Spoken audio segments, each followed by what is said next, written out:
Hi, everyone. It's Emil. It's Emil Guillermo.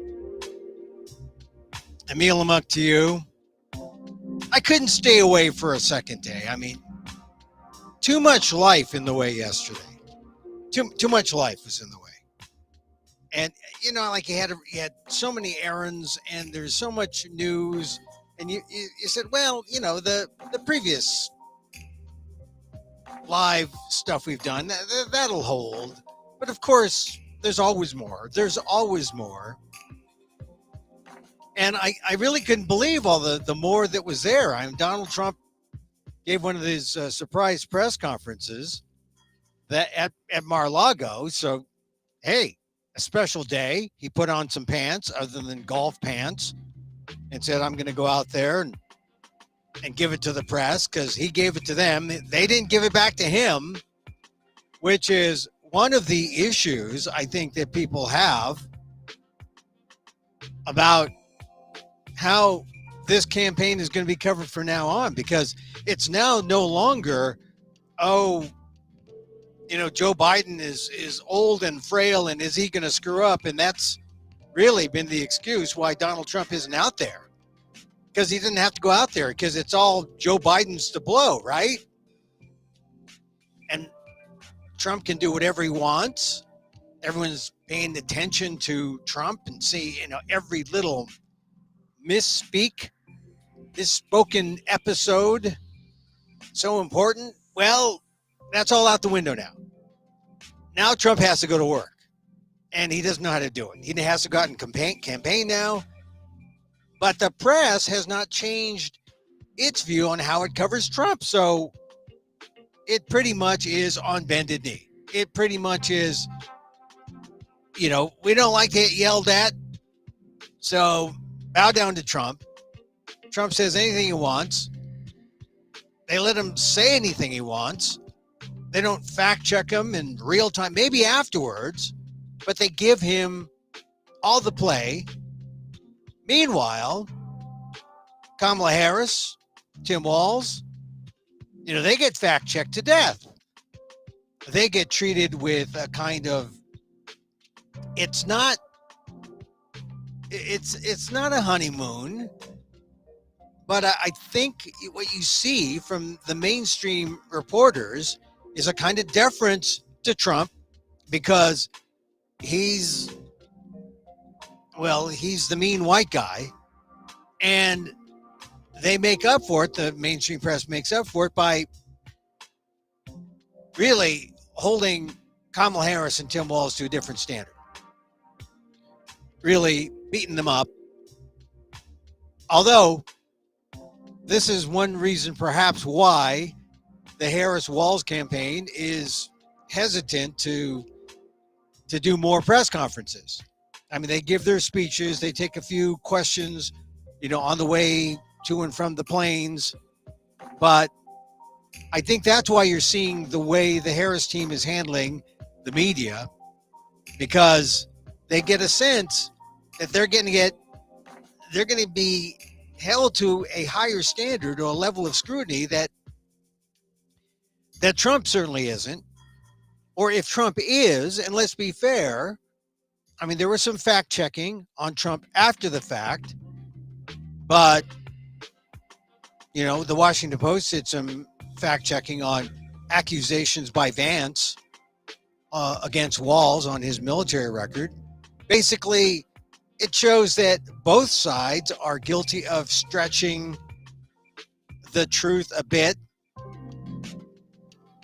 Vance lying about Walz's record. Walz not being 100% forthright about where he carried those tools of war, the weapons of war. Yeah, he was carrying the guns, but he wasn't in battle. And the whole idea that Walz abandoned his company, his fellow soldiers, and went off to run for Congress, I think is a kind of a bogus argument by the Republicans, because he had always said he was going to run for office. His retirement came up, and basically the retirement of Walz was not blocked by any higher ups. They didn't say, hey, you can't do that. He was totally within his right. So it's another bogus argument. And this is what gets a lot of people who followed these kind of arguments that are thrown at candidates. It's like a swift boat negative, same kind of thing that was used in the past, and to sink candidates, lying about military records. Oh, they're not patriotic at all, kind of thing. Look, we're getting into this part of the campaign now, the last 90 days, where you just don't know what sling, what arrow is going to hit, go viral, and make a difference. And so you got both sides throwing things, seeing what sticks.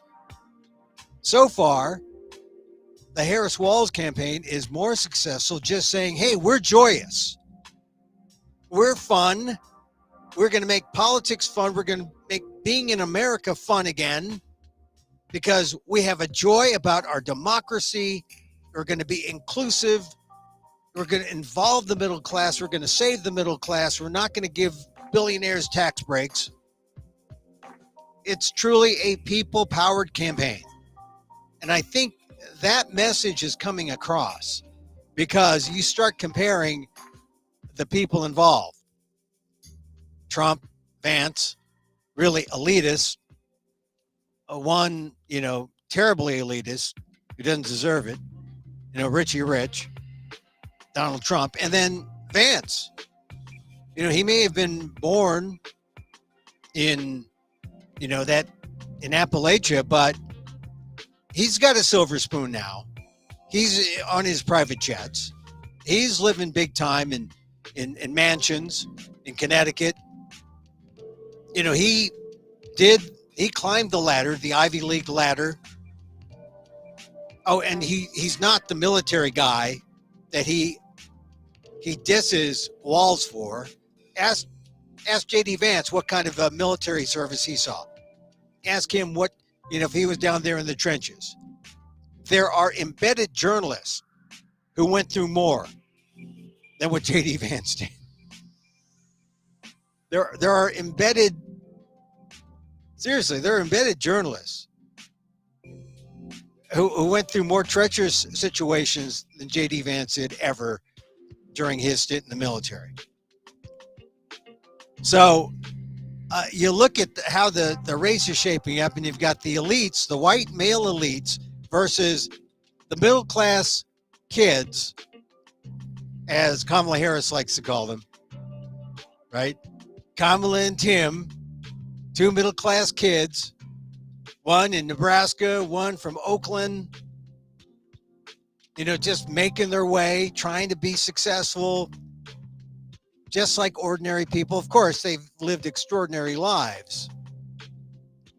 But when Kamala picked Coach Walz, she struck the nerve in the common man and woman, and I think it's going to work. I think it's a winnable formula. We'll just have to see what comes out. There's one debate now. Trump wants 3. I don't know if that's going to happen.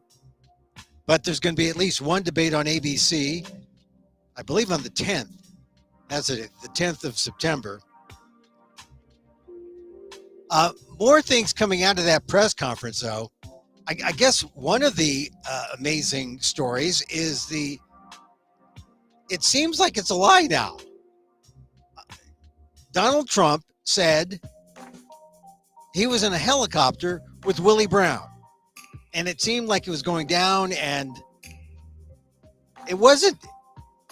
People try to fact check that. Willie Brown said, nah, that wasn't me. Willie Brown is the former San Francisco mayor and key Democratic machine leader in the state of California.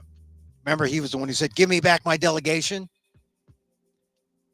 Well, I guess he's probably somewhere saying, give me back the truth. He's denying he was ever in a helicopter about to go down with Donald Trump. Donald Trump implied that, oh, Willie Brown couldn't handle it.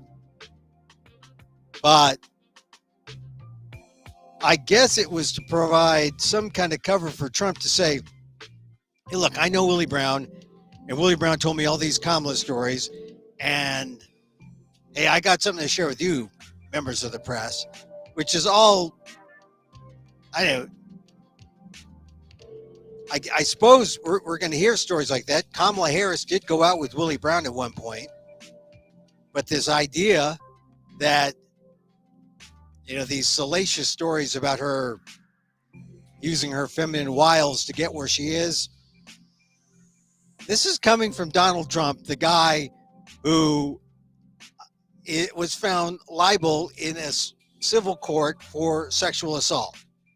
This is from a Donald Trump who has been accused of rape by multiple women. This is by Donald Trump, who has children from multiple wives, including one with whom he had a child. And during that period, when the child was just an infant, Donald Trump was having an affair with Stormy Daniels. So, who are you going to believe?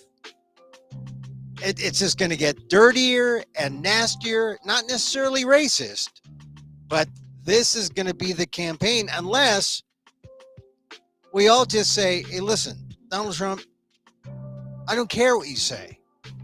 Most of what you say are total lies. And I think at this point, we're almost at that stage. I mean, early voting is going to start sooner than later. People will be voting soon before the November date, early voting. I think it's just time now to make up your mind and say, I'm with Trump, I'm with Kamala, and then don't expect anything at the last minute to be dumped and revealed that will change your mind. I know that there are, if you look at the electorate, it's probably split up 40 Kamala, 40 Trump, and there's that 20% in the middle who are kind of, to varying degrees, up for grabs, but there's that sweet spot within that 26% who are really truly undecided, not just in the middle. And the others, the other 14 of that 20% in the middle, they're leaning and they're pretty much sold. I think it's just time to solidify your vote right now, because we should trust the fact that the only thing we will hear in these last 90 days will be an outright lie or something fabricated to imply something negative about the other candidate. And is that going to sway you?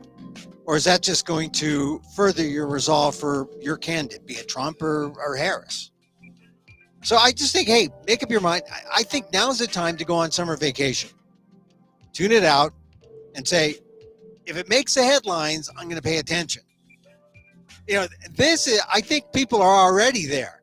I think there's a lot of stuff happening now in August, but I swear I was at the Apple store the other day when I was doing one of my errands, taking up all my afternoon time, and no one was paying attention to that Trump walls.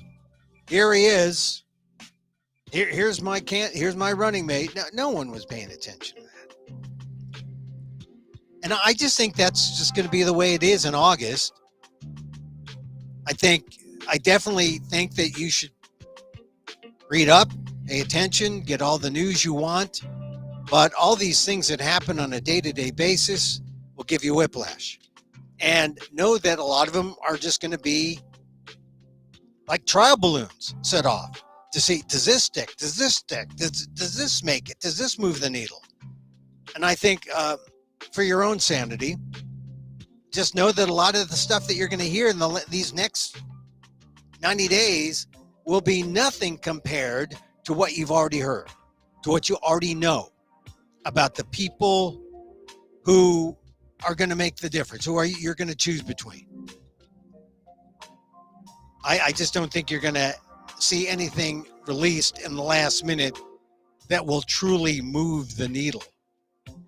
unless it implies something that is hard to believe, hard to prove, but implies something far worse than what is actually the truth. Save yourself the anxiety and heartache and say, hey, listen, I've got all this stuff about Trump that I like. I'm going to vote for him. I got all this stuff I like about Kamala. I'm going to vote for her. Stick with it. Stick with your person. Let's see what happens. I mean, I think that's maybe the best way. But yesterday, oh boy, yesterday, if you were a Trump supporter, did that make you feel good? He thinks he gets into this size is everything thing. My crowd is bigger than your crowd. I had a bigger crowd than Martin Luther King. What is wrong with this guy? That is why you're going to vote for Donald Trump. You got bigger crowds. I like you. I like you, Trump. You know? And I love how the media loves to call him Mr. Trump. Like, they don't just call him Trump. It's Mr. Trump. Like, everyone suddenly has adopted New York Times style. Oh, it's Mr. on second reference. They don't call her Ms. Harris on second reference. Usually they just say, oh, Kamala said this or Harris said this. They'll say Ms. Harris said, Mr. Walls. Nah. Walls this, Harris that. Mr. Trump. Mr. What? Mr. Trump? Like the convicted felon? The man with 34 convicted of 34 felonies? He deserves that kind of grace? Anyway, my line about the New York Times style is that Mickey Mouse on second reference would be Mr. Mouse. So, it's just more that journalistic thing. But when broadcasters start adopting it, Mr. Trump said this, I would only use Mr. Trump if Mrs. Trump was also in the story, in the previous reference, and you don't want to confuse Mr. Trump and Mrs. Trump, and so you say Mrs. Trump, Mr. Trump. But all these reporters say Mr. Trump. Oh yeah, I know where you cribbed your story from, the New York Times. Yeah, that's it. Anyway, I was reading what Willie Brown said. This is from conservative publication. Willie Brown, former mayor of San Francisco, says he's never done business with former President Donald Trump, but evidence suggests otherwise. So they're trying to throw it back at Willie Brown. Why does any of this even matter? Because during a press conference Thursday, Trump told a story about having nearly died in a helicopter ride with Brown. The story itself matters because it also included the claim that Brown had dished out a bunch of dirt about his former lover, current Vice President Kamala Harris, during the helicopter ride. Say that's the cover. That's the excuse that Trump wants to give. I'll tell you salacious things. This is where I got it from Brown. Brown was about to go down in this helicopter ride, and because Brown was about to die, he wanted to have his last confession about Kamala Harris, which is baloney. But did anyone bother to say, Donald Trump, are you just lying to us? I know Willie Brown very well, said Trump. In fact, I went down in a helicopter with him. That means actually going down in a crash, not like having sex with a helicopter. I went down in a helicopter with him, Trump said Thursday. We thought maybe this was the end. We were in a helicopter going to a certain location together, and there was an emergency landing. This was not a pleasant landing. And Willie was a little concerned. So I know him, but I know him pretty well. I mean, I haven't seen him in years, but he told me terrible things about Kamala. About her, he said. But this is what you're telling me anyway, I guess. But he had a big part in what happened with Kamala. But I don't know, maybe he's changed his tune. But he was not a fan of hers very much at that point. What the heck? It's like Donald Trump during the press conference was telling people that, hey, Willie Brown was having this deathbed confession because he thought he was dying in a helicopter crash. But this is what Brown said to Bay Area station KRON. I used to work for that station, different ownership and whatnot. Same call letters. This is what Willie Brown said. I've never done business with Donald Trump. Let's start with that. And secondly, I don't think I'd want to ride in the same helicopter with him. There's too many people that have an agenda with reference to him, including the people who serve his helicopters. He was doing what Donald does best, his creative fiction, Brown added. And Brown also disputed the trash talk idea about Harris. He says, Willie Brown says, I could not envision thinking of Kamala Harris in any negative way. She's a good friend, a long time ago, absolutely beautiful woman, smart as all hell, very successful, electorally speaking.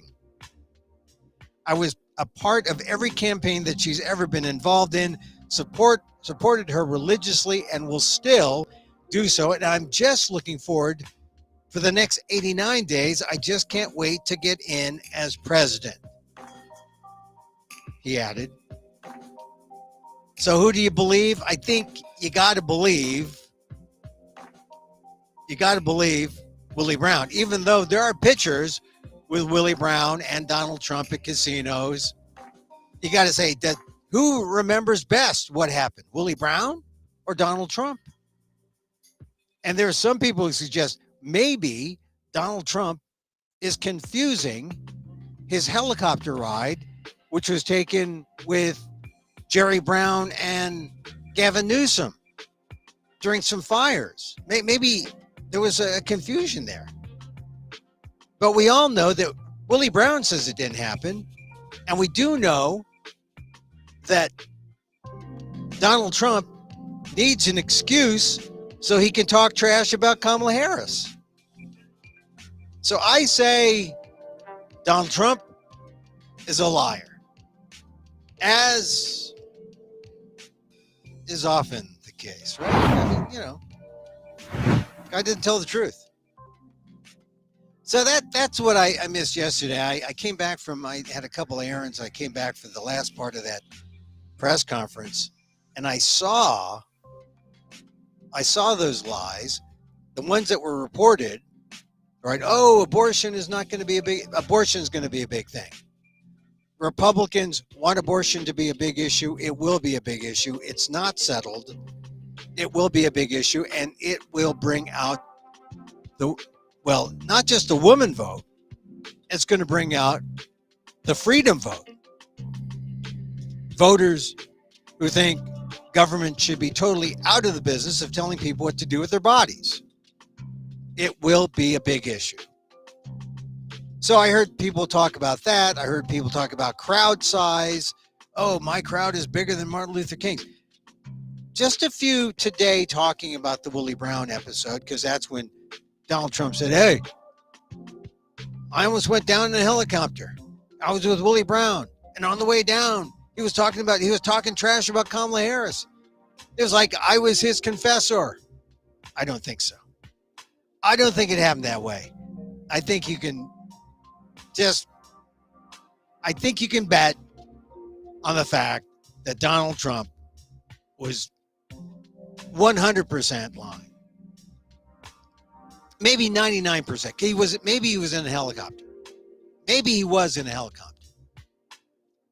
But maybe not that one with Willie Brown. Not that one with Willie Brown. So that's really what people are talking about. And also the military thing. The Washington Post did a fact check about, was there a lie about Tim Walz and the military about abandoning his guardsmen? No. I mean, he always told people he was going to run for Congress. He left before they deployed. He wasn't abandoning his comrades, his fellow patriots, fellow soldiers. But they're just, the Trump Vance team is just trying to find something.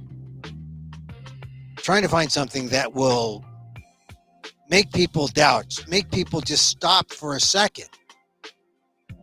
This rush to Kamala Harris and Tim Walz. I mean, it's really pretty stunning. You know, the other day they had an Asian American men for Kamala. I don't see what they did. I think they got a good crowd. But this, this demographic rollout is happening. It's real, and I think it's going to continue.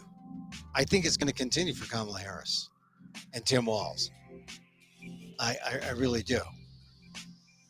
All right, let's see. A couple of things I want to mention here. You got to look at the AP wire just to make sure that we don't forget some things. Because I talk about the news. I'm a news guy in my commentary way, commenting on the news. We had a plane crash, and hardly anyone is talking about it. A plane with 62 people aboard crashes in Brazil's Sao Paulo state. The airline VOPAS, confirmed in a statement that a plane headed for Sao Paulo's international airport crashed in the city of Vinhedo with 58 passengers and 4 crew members.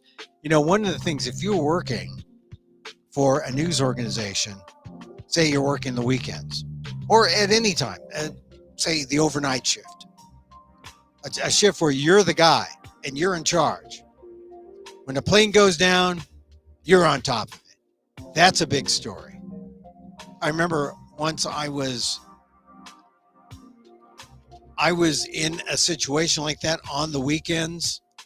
A plane goes down in Tenerife. Oh man, we were on top of that, and we were working a tiny station in Oakland. But we got the word out. We were helped somewhat with the national news. I was just working for a station in Oakland at the time. I was the intern though. And the next day, the big boss comes in and says, "Hey, I know how long you can be in this business. But if you're going to be in this business anytime a plane crashes, that's news. That is news." And here on this day, 62 people aboard the VOPAS Airlines crash in Brazil, Sao Paulo state. 62 people die, and it's just the third story. It's the third story down on the AP Newswire. The first story, body camera footage shows local police anger at Secret Service after Trump assassination attempt.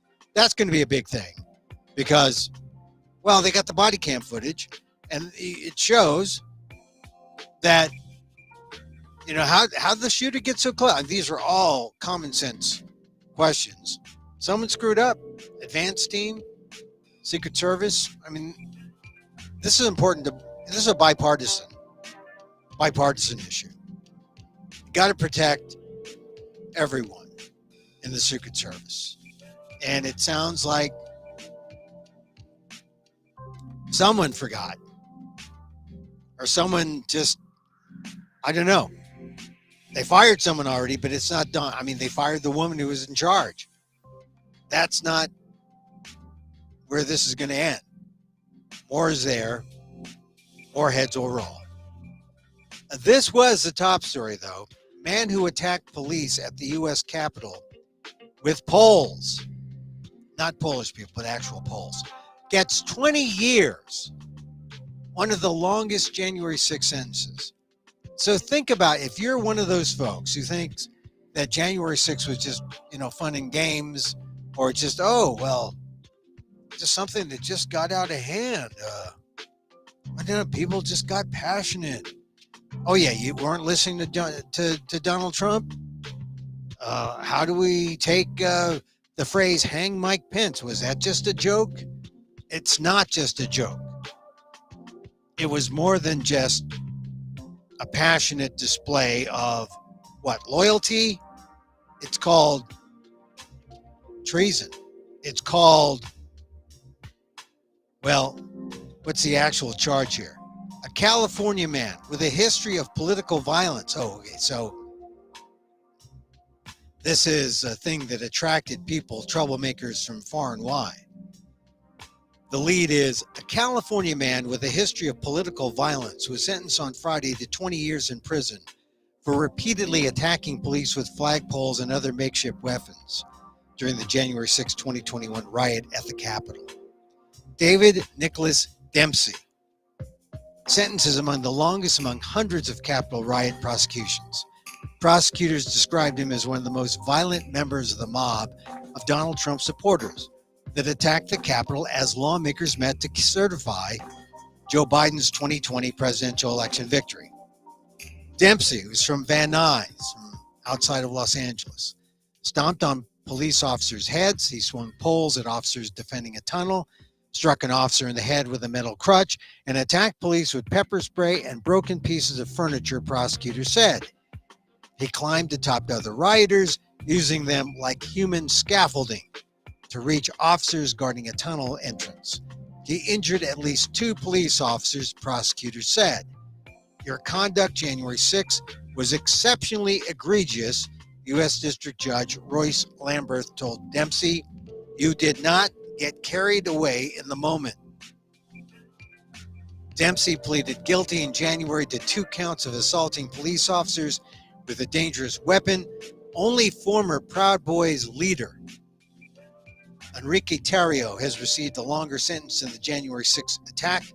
Tarrio was sentenced to 22 years for orchestrating a plot to stop the peaceful transfer of power from Trump to Joe Biden after the 2020 presidential election. So Dempsey did plead guilty. He called his conduct reprehensible and apologized to the police officers whom he assaulted. People should listen to his quote, "You were performing your duties and I responded with hostility and violence," he said before learning his sentence. And so now he serves the second longest sentence. He gets 20 years. 20 years. His defense was looking for 6. But this was not the first time. I think that anyone who wants to tell you that January 6th was some loyal patriotic act, you just got to remember guys like David Dempsey, David Nicholas Dempsey of Van Nuys, 20 years for using flagpoles,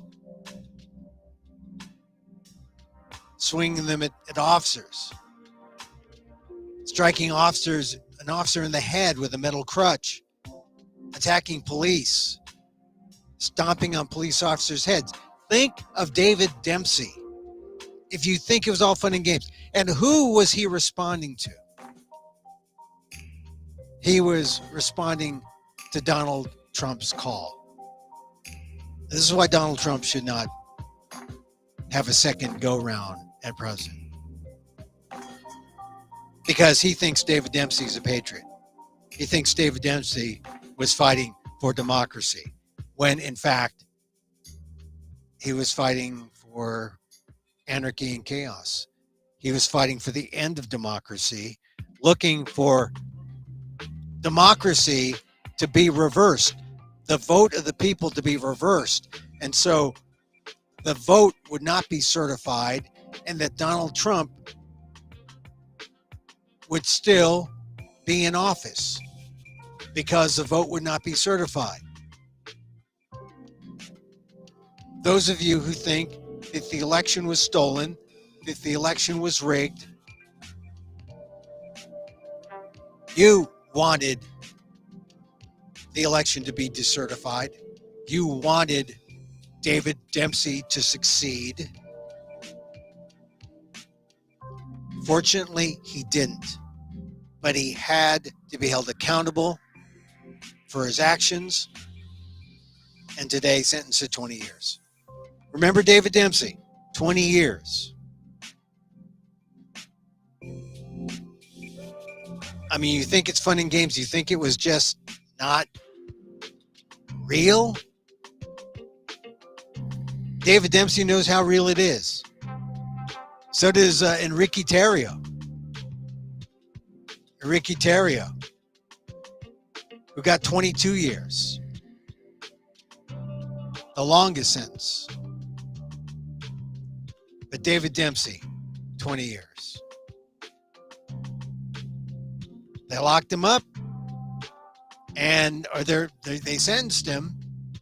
And remember that next time you think fondly of January 6th, and you think of how those insurrectionists are being misunderstood. I don't think David Dempsey was misunderstood. I don't think Enrique Tarrio was misunderstood. I don't think Donald Trump was misunderstood. But Donald Trump is now hiding behind that sense that the Supreme Court gave him, that under his official actions, he could be immune from anything, including calling for an insurrection. That's how important that Supreme Court ruling was a few weeks back. Remember that. Remember that if you're even thinking about voting for Donald Trump, think about not just Trump's 34 convictions on felonies. Think about David Dempsey, how he got 20 years in prison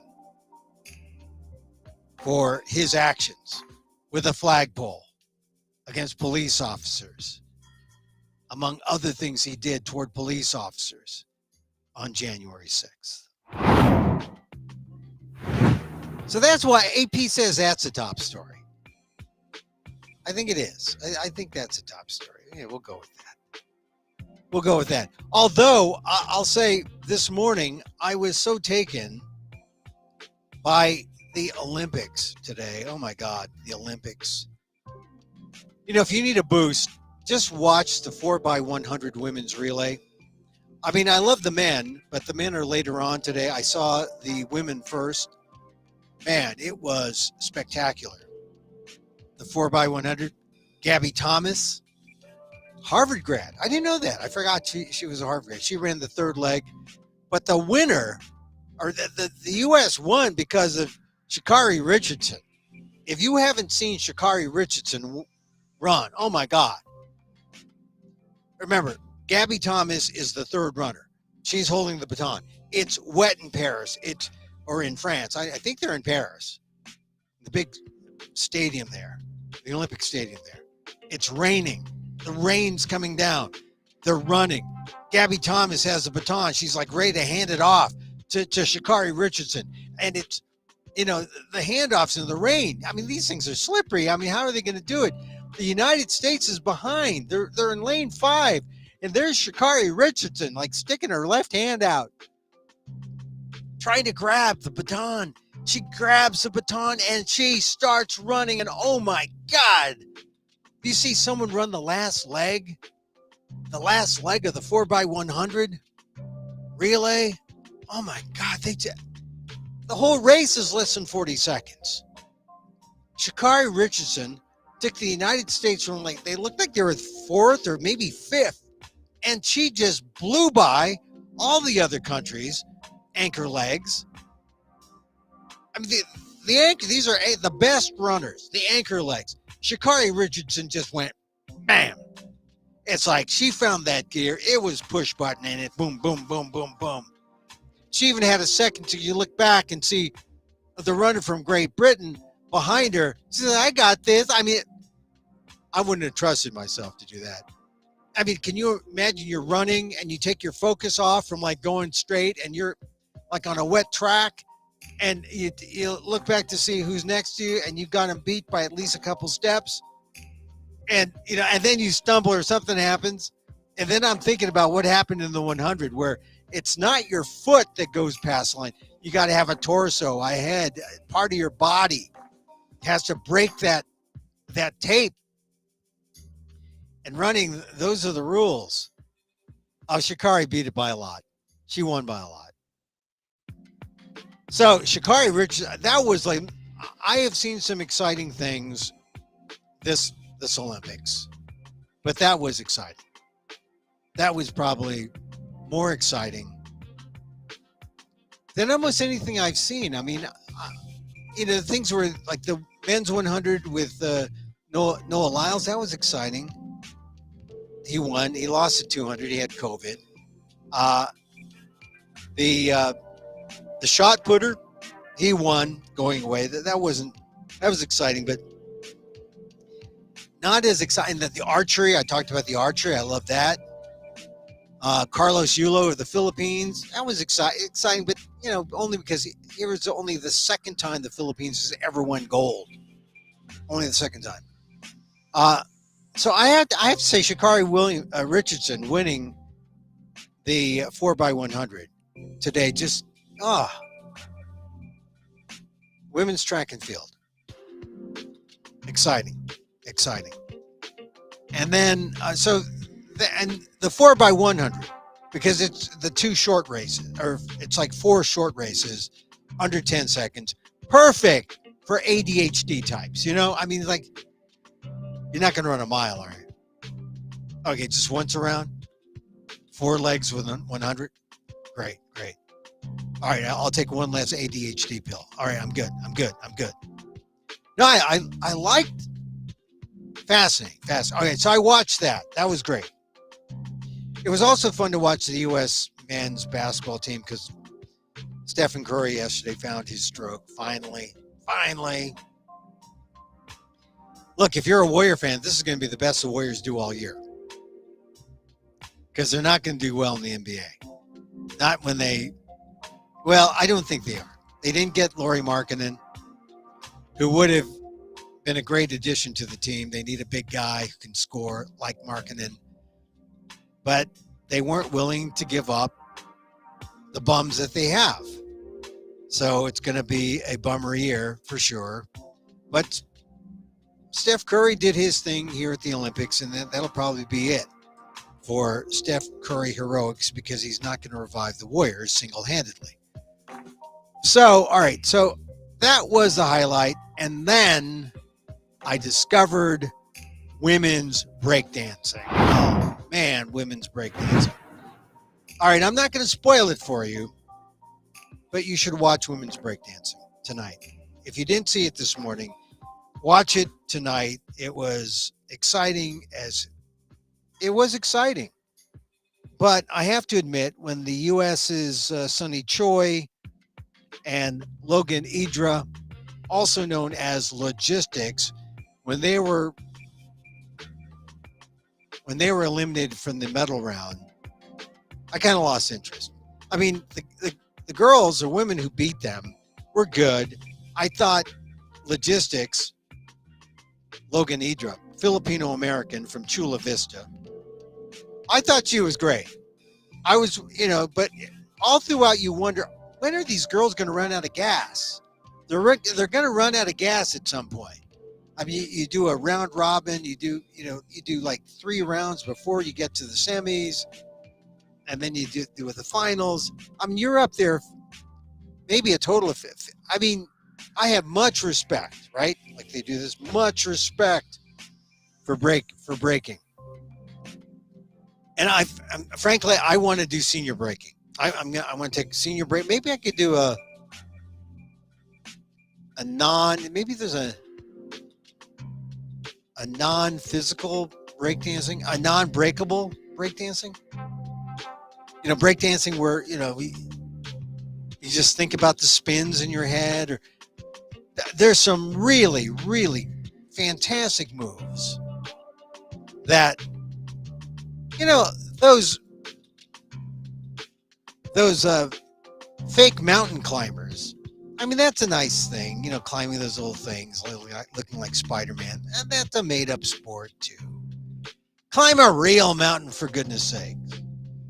But breakdancing, man, the skill of a gymnast, skill of they got more skill than a rhythmic gymnastics person. Come on. The ribbon people, the ribbon people. I mean, really. The breakers. So anyway, Logistics from Chula Vista Loganedra, she had a hard time. She was up against, in her rounds, she was up against all three finalists, women who ultimately made it to the finals. Nika from Lithuania, who I thought she beat. I thought Loganedra Logistics beat Nicola, I think his name, Nika. I also thought she beat I thought she beat the French girl. I thought she beat the French girl handily, but the French girl made it to the semifinals. And then she also, I think Loganedra went against what's her name? Against Amy from Japan. I'm not going to say who won. You'll have to see it. But it was exciting, and I am all for breaking the made-up sport from America. I mean, look, baseball's a made-up sport, right? Abner Doubleday. Oh, basketball is a made-up sport. James Naismith, Springfield, has a couple of peach baskets. Throws a ball in a basket. Basketball. All right. Now it's a big international men's, women's, NBA, WNBA. I mean, it's a big deal. Olympic sport.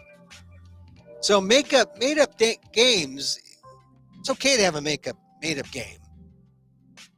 I think breakdancing, pardon the pun, has legs. But, they're not going to have it in L.A. They're not going to have it in L.A., which I'm surprised. 2028, not in L.A. But to me, it was just as it was more exciting than diving.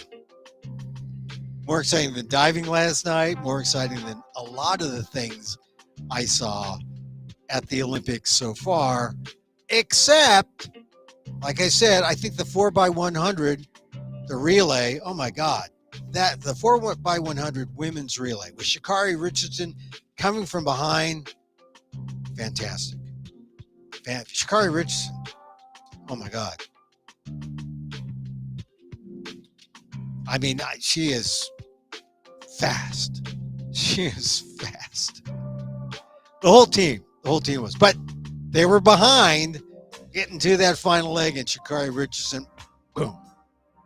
And when you see her with that, she's behind, and then you see, oh my God, she's got more gas. Oh my God, she's blowing by all these other runners. Oh my God, she's like Secretariat looking back over her shoulder. Didn't have that much room between her and the other runner like Secretariat, but she had enough. Anyway, if you get a chance to see the breakdancing. I mean, I have to say that over women's beach volleyball. Women's beach volleyball is kind of interesting. Just to, have the sound down. Oh, here's the thing. You watch the breakdancing, and the two final people up there, you have the sound down, and you can't tell who won. That is the mark of Olympic sportsmanship. That is a mark of why we do this, why we watch, why it's so incredible, why there's such a human connection when we watch these games. There's something else. And when you have the sound down and you have these competitors, winners and losers, so joyous, oh my God. That's the Olympics. That's the Olympics. And there, I said the magic word of the campaign. And it's a campaign, 2024 campaign that has just emerged over the last couple of weeks. And that is joy. Ever since Tim Walz was appointed or picked as Kamala Harris's running mate, man, that word has come up in conjunction with the happy warrior or joyous warrior, joyful warrior, happy warrior, joyful warrior, whatever you want to say. The word that comes out is joy. They're trying to make politics joyous again. Like democracy is joy. Democracy is only joyous after your military force defeats the redcoats. That's when it's joyous. But it should be joyous all the other times, during campaigns, during elections, during celebrations of the Constitution. It's joyous, and that's what we're seeing. We're seeing a revival of joy, which I think is exciting. I think that's exciting. All right, we're going to wrap up talking about my this show I'm going to do. I'm doing a show in Austin, and you can get your tickets. Get your tickets by going to that scan there. Free parking. I'm going to be at a live show at the Unity of Austin, it's called. The Unity of Austin. Tuesday, September 3rd. It's on West Highway 290, 7 o'clock, behind the gas station. You could say that in Austin. Small enough. Now, everyone talks about Austin. I'm going there because a friend of mine, I see you can scan there for your tickets, September 3rd, because, my storytelling journey has enabled me to meet a lot of great teachers. Like I've worked with Mike Daisy. I've worked with, let's see, who else? Mike Daisy.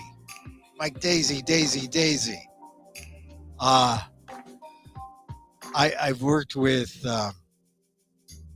Adam Wade. I've worked with, who else? A bunch of comedian gurus I have here and there. I'm just talking about the last maybe 6 months. I guess the teacher most notable would be perhaps Daisy. And so you get in the class and you meet these other students. And so here's a student, my friend, Aralyn Hughes. She's been called Austin's Queen of Weird. And we've only met online. We've only met as storytellers, telling each other stories. And yet we have a nice, I guess, artistic relationship, but it also is maybe a personal relationship because, you tell stories about yourself. Now, this is not the same thing as a romantic relationship. I mean, I tell this to my wife, and she's going to be with me. So, the thing is, when you tell stories, it's a different sort of place that you mine, where you're sharing with an audience. And sometimes it's an audience of 100, 200, 5, 10, 15, whoever's in the audience. You're telling a story, and it's a relationship with the audience. And sometimes it's your other fellow classmates who hear the stories. So Aralyn was always a great student, gave a lot of good feedback. We had a nice ongoing relationship online. But now Aralyn said, hey, let's do a story time thing. I mean, we have done story time things online, but let's meet in person. So we're going to do a live show. And it's called Meeting the Perfect Stranger.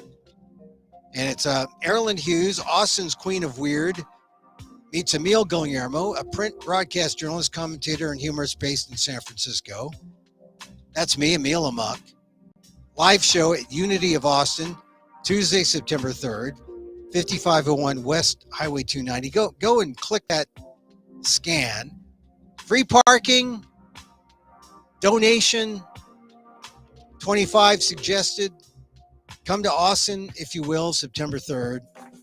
And it's going to be a show where Amparo Garcia Crow, who is a noted storytelling teacher in Austin, who runs another storytelling show there, she'll be kind of our moderator.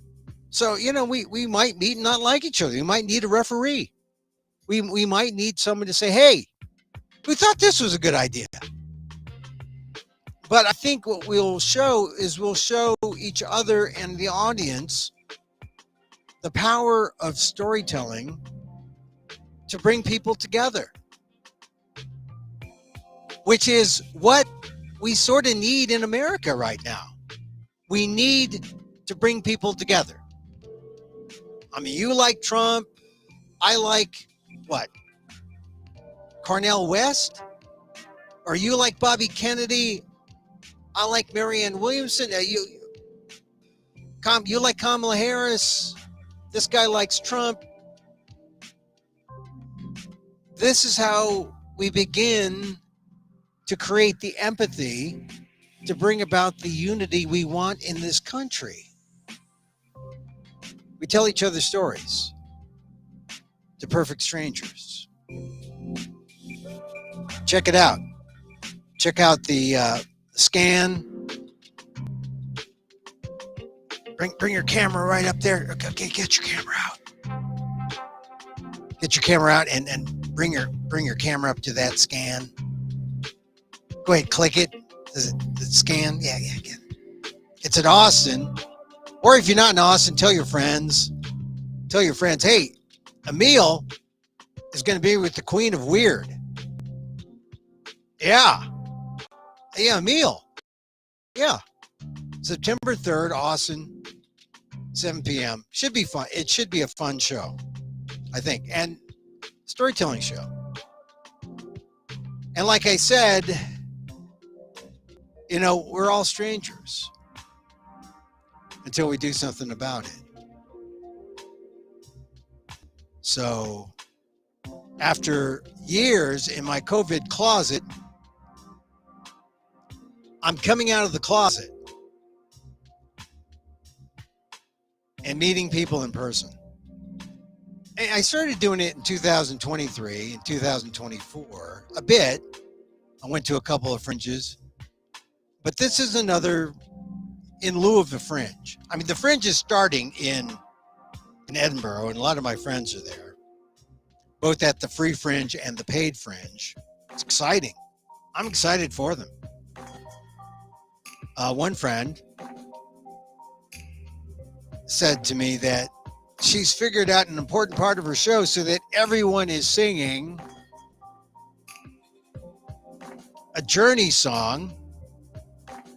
And, and when she said that to me, I said, that's perfect. It was like the missing part of her show. And it's so perfect that these are things that happen when you tell stories. Right in the midst of your storytelling, you realize, I have to go there. This is why, through repetition and through the experience of your story and relating to the audience, which is hearing your story, you find a new avenue. It's not that you say, I'm going to write on my feet right now. I'm going to make it up. No, it's just that the good parts come through. Telling your story live with real people. So check it out. I hope you can make it. I'll be in Austin. Looking forward to being in Austin. Maybe I'll do some stand-up shows while I'm there. In Austin, San Antonio. Unity of Austin. It's a church. So maybe no one will proselytize. Tuesday, September 3rd, 7 p.m. Go ahead, scan that. Scan that scan. Go ahead, scan it. Free parking, $25, any donation. Aralyn Hughes, Queen of Weird. And me, Emil Amok. Check it out. It'll be fun. I hope. I think it'll be fun. So, we'll leave it up there while I say goodbye. So, tell your friends, hey, thank you for being here today. Check out the show on On YouTube, at Emil Amok 1. On Twitter, at Emil Amok. fb.com/EmilGuillermo.media and also Emil Guillermo. Hey, thank you. Thank you. Have a great weekend. Getting a little cooler. It's only going to be in the high 90s here.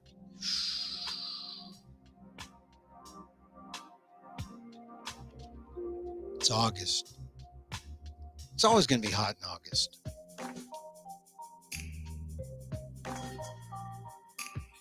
So we send out the love. Send it out. Because it comes back twofold. That's the way it works. That's just the way it works. And so, as I wish for me, I wish for you. May you be safe. May you be happy.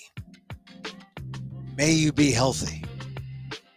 And may you live with ease. Emil Guillermo here. Hey, scan that scan. Catch the show live September 3rd. From Austin, Texas. Yeah. Check it out. Emil Guillermo here. Emil Amok to you. Thank you, everyone. Until next time. Mahal Kita.